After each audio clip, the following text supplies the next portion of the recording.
আসসালামু আলাইকুম। প্রচণ্ড গরমে এখন একদম পারফেক্ট সময় কাঁচা আমের টক আচারের।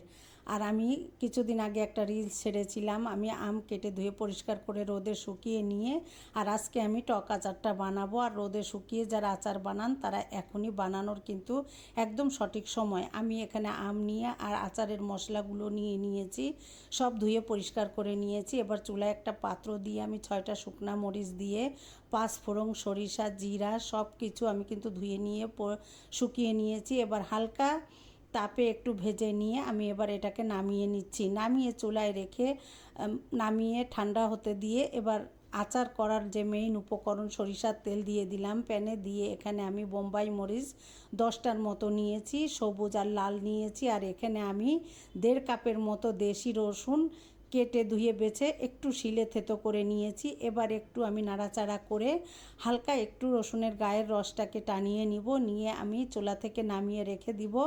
রেখে আমি যে আমটাকে রোদে শুকিয়েছি, এই আমটা কিন্তু আমি 2 দিন রোদে শুকিয়েছি। আর এভাবে আচার দিলে 2 বছরেও কিন্তু আচার কোনো রকম কিছুই হবে না।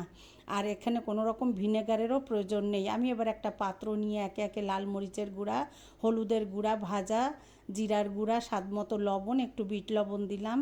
আর যে মশলাটা আমি ঠান্ডা করে ব্লেন্ডারে ব্লেন্ড করে নিয়েছি শুকনা, একটু দানা দানা রেখেছি।